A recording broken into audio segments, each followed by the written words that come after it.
Assalamualaikum warahmatullahi wabarakatuh. My name is Syafikah binti Abdullah. So the title for my thesis is Consumers Awareness Toward Contaminated Peanut-Based Product in Terengganu. In peanut, there are three contamination. The first is aflatoxin, also called as biological contamination. Then the second is salmonella, also known as biological contamination. Lastly, metal pieces, which is we call physical contamination. This table shows the global peanut consumption, and then we can see that Malaysia are listed in top 20 as the highest world consumption of peanuts. Next, I would like to proceed to the problem statement.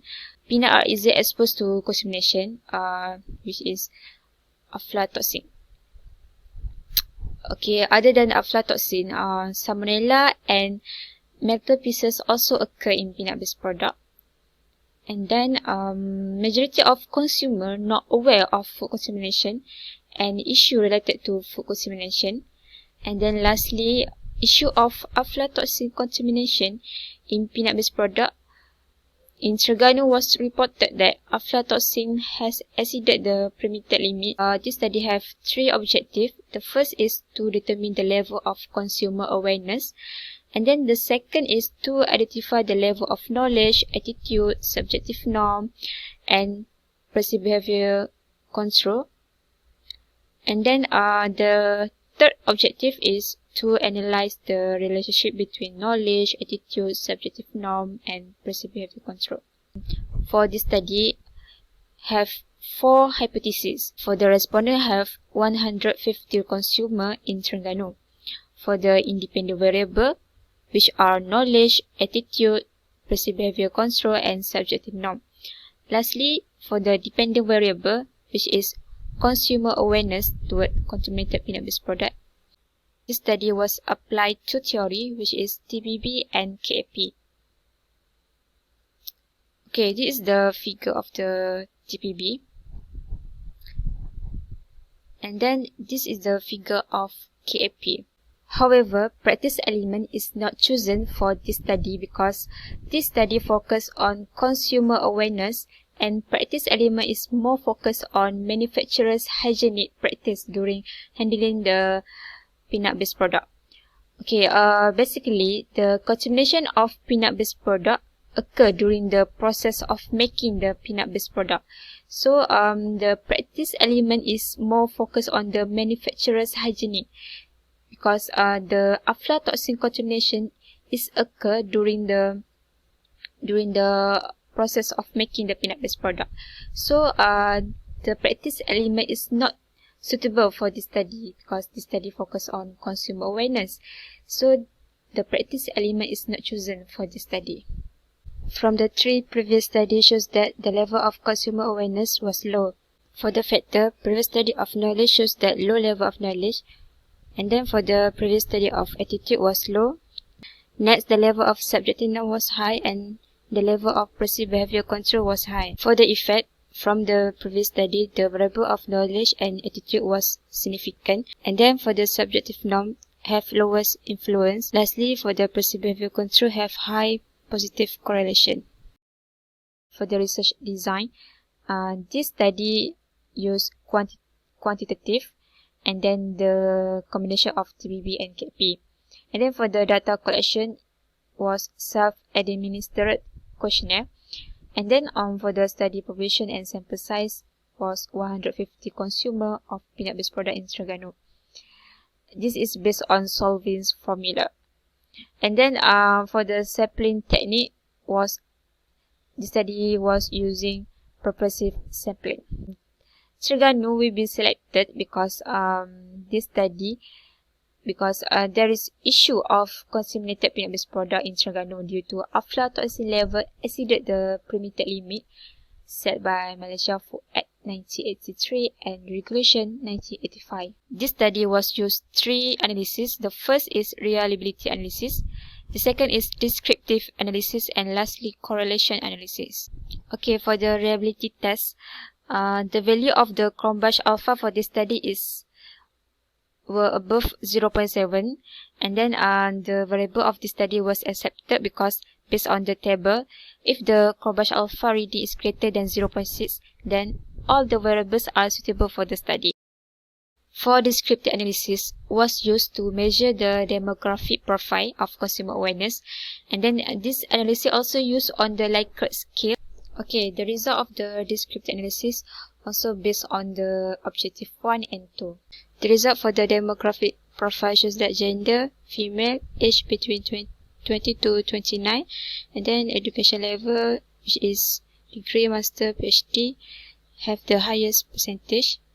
And then for the race, Malay, income less than RM500, and how often consumer eat peanut, less than once a month, have the highest percentage. The result for the mean score of awareness was medium. This contradicts with the 3 previous studies, shows that low mean score. And then the result for the attitude was high mean score. So from previous study was similar with the previous study, which is high mean score. Another previous study was have moderate mean score. Result of the mean score of subjective norm was high. So similar with the previous study, this study also conclude that the level of subjective norm was high. However, there is contradict with the Sanusi. They found that the level of subjective norm was low. Okay, next is perceived behavior control. The result for this study was medium mean score. This is contradict with the study from the Hassan. They carry out that the result of their study was high mean score. However, contradict with the study from Pisoni. They found that the level of perceived behavior control toward food contamination was low. Okay, lastly, the result of mean score of knowledge from the study was high. And then this is similar with the study from Leong and Hassan. They found that the study have low level of knowledge. The second analysis for this study was correlation analysis. So this study was used normality test. So from this result, the significance does not follow normally distribute because the value was less than 0.05. I chose Spearman correlation because the result of the significance is not normally distribute. Okay, for the Spearman correlation, this study is to identify the relationship between the variables. So this is based on the objective 3. Okay, this study was used rule of thumb. The result shows that the attitude was significant, and then based on the rule of thumb, the result shows that low positive correlation. This is contradict with the study from Holakwe. They carry out that the study was high positive significant. The result for the subjective norm shows that significance, and then based on the rule of thumb shows that low positive correlation. Then this study proven by Sanusi, they also found that lowest influence in awareness. Next, the result for the perceived behavior control was significant, and then the result for the rule of thumb was low positive correlation. And then same with the study from Pusuni, there was significance for the result of the knowledge. The value shows that the variable of knowledge is not significant because the value is greater than 0.01. So the result for the rule of thumb is negligible correlation. And then however, is the result from the study was contradict with the Thoma, and they carry out that there was significant correlation between knowledge. Based on the result, knowledge and perceived behavior control have high mean score, while attitude and subjective norm have a medium mean score. Besides, this study also shows that all the variables had a significant relationship, except the variable of knowledge was not significant. Okay, for the recommendation, I recommend that this research can also be expanded to other states in Malaysia or the entire country to improve the study significance. That's all from me. Thank you.